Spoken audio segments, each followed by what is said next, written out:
Let's talk about piracy in Hollywood, right? Let's talk about whether it's costing Hollywood money, which it is. I found this article the other day that says pirate streaming sites that we definitely don't endorse you using cost Hollywood up to $30 billion a year. $30 billion.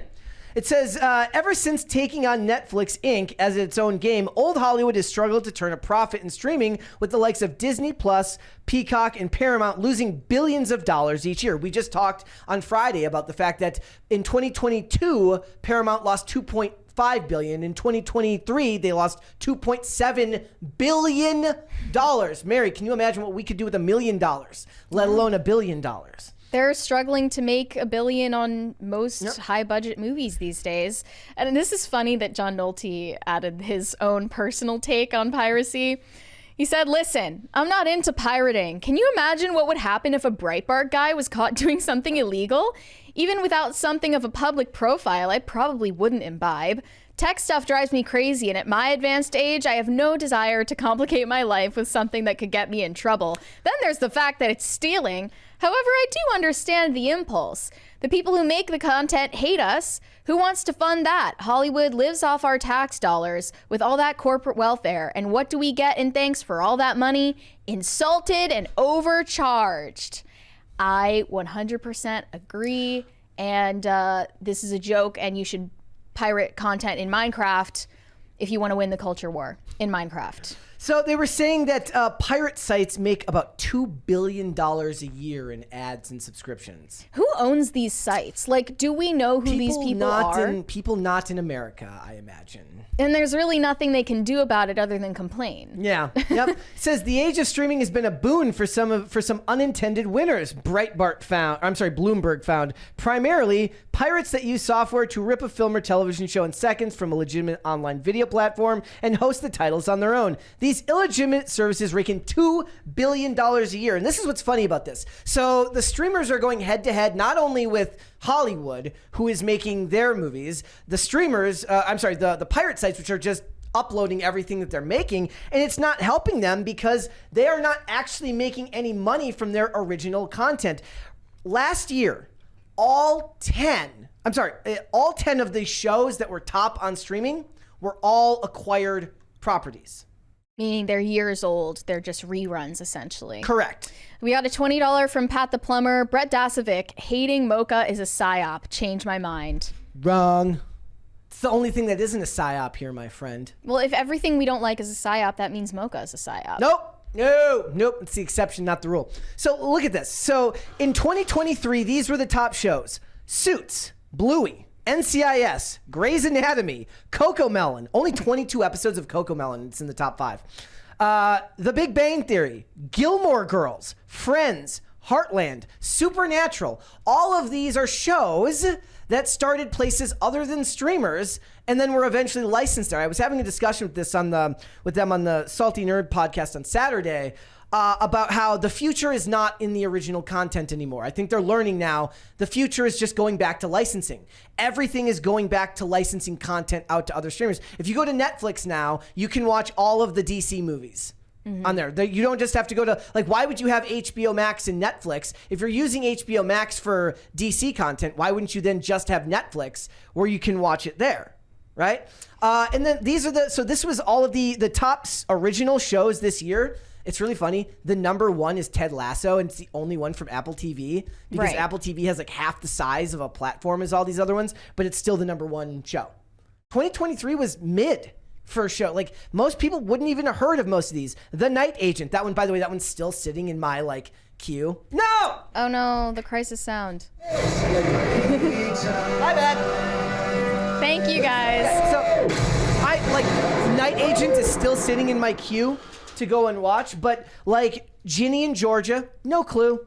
Virgin River, to be fair, I guess that's not probably my genre, right? Yeah. It sounds like a romance of some sort. Love is Blind. Reality TV is always a win. Jack Ryan, I knew. Gabby's Dollhouse, no clue what that is. The Mandalorian, but it's all the way down at number 8. Yeah. Outer Banks and The Lincoln Lawyer. And I believe The Lincoln Lawyer started on network television and then went to Netflix. Oh, no, I'm sorry. No, I'm wrong about that. I'm thinking of Will Trent is on network TV and on Hulu. But everything that's doing well on Disney Plus, for instance, is there's a dollar bill on my camera again.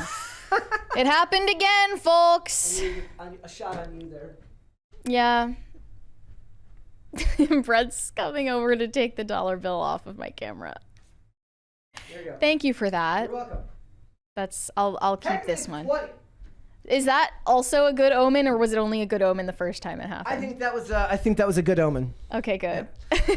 But anyway, I was saying the only successful shows and movies that are streaming on Disney Plus are not the original content that they're making for Disney Plus. It's the things that they released in theaters first. Yes. And those didn't even make their money back in theaters. Yep.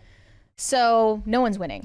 But how do they get past all this? It's impossible because you just aren't going to be able to pull that audience, and you need the legitimacy that comes from licensed content, and people are going back that way. And I really do believe that that's why now when I go check all of these streaming services, old movies and television that I actually want to watch are on there because they actually need stuff that's going to draw people in, because it is not 2020 anymore. It is not pre-pandemic or early pandemic where they're just going to dump billions upon billions of dollars into stuff to see what sticks, because that bubble has burst because of the strike. Right. We have to move on now, and they have to find stuff that works. Like none of those shows, like I guess Wednesday was the year before. Wednesday was 2023. It had to have been Right? 2022. Otherwise, it would have been on this list, I imagine. I feel like I've lost track of time now. Right? Let me see. Let me actually check. Yeah. So like it's very hard when this is the same thing that happened with music, right? In a lot of ways, didn't streaming become more popular because it was a way to curb piracy? Okay. Yeah, Wednesday did come out 2022. in November 2022. Okay. And if you're wondering where And they Disney, haven't even started filming the second season of Wednesday. Yep. Like, what are they doing? And if you're wondering what's going on with Disney, they actually have a strong showing in the top streaming movies of the year. So the number one streaming movie in all of 2023, Moana. Second, Encanto.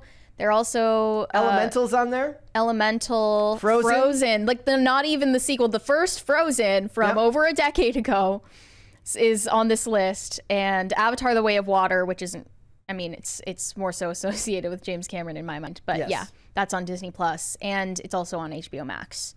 And they can't seem to find a way to actually make these business models profitable. As we know, Netflix is the only streaming service that's actually profitable right now. We were actually talking about this. It's like Netflix won the streaming wars.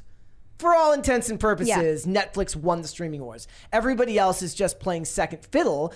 And Disney, I guess you could say, owning Hulu now outright, or they're about to own Hulu outright. So maybe they have more of a stake in it because they own both. That's Disney not Plus. finalized yet? I think the deal goes through early this year, but they bought it, right? So Are they still going to be separate? I think eventually the goal is Subscriptions, to fold them into one service. All right, but all of the top charted shows and movies, I don't see even one from Hulu. Nope, not Not even Hulu, one. None of the Hulu. I don't see White Men Can't Jump on here because they bastardized the original. Why would you do that? Like none of those Streaming. original and none of the. It's weird because all of these shows have more general appeal. Whereas when you think about it, what do you think of when you think of streaming? I think of like true crime docs and stuff that women like. House flipping shows, Yes. cooking shows. Well, or Emily in Paris and or any people are still watching that.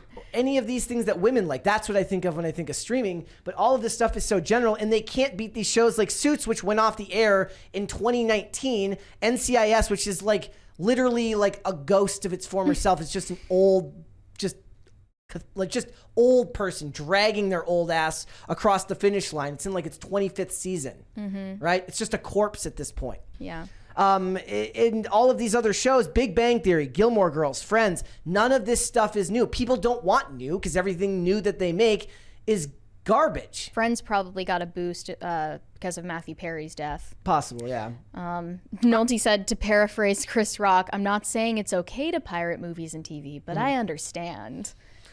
I agree. I agree. That's. I don't know if that's actually the Chris Rock part, but it's there was. Well, it's not word for word. But he has the one where he says, "Oh, it's OJ. I'm not saying he should have killed her, but I understand." Yeah. Since the strikes, streaming it used to be more of a communist money pot that just funded everyone's projects, but now they've made it more merit-based, which they didn't realize was actually a win for the audience. Which is what they wanted the whole time. Yeah. Yeah. So we'll have to wait and see if any changes actually come. If I had to put money on it, I would say probably not that good that it's going to actually make any changes. But we'll wait and see. Thanks for watching. Listen to full episodes of Pop Culture Crisis on Spotify. Keep up with us on social media and make sure you subscribe and ring that bell so you never miss the show. Bye, guys.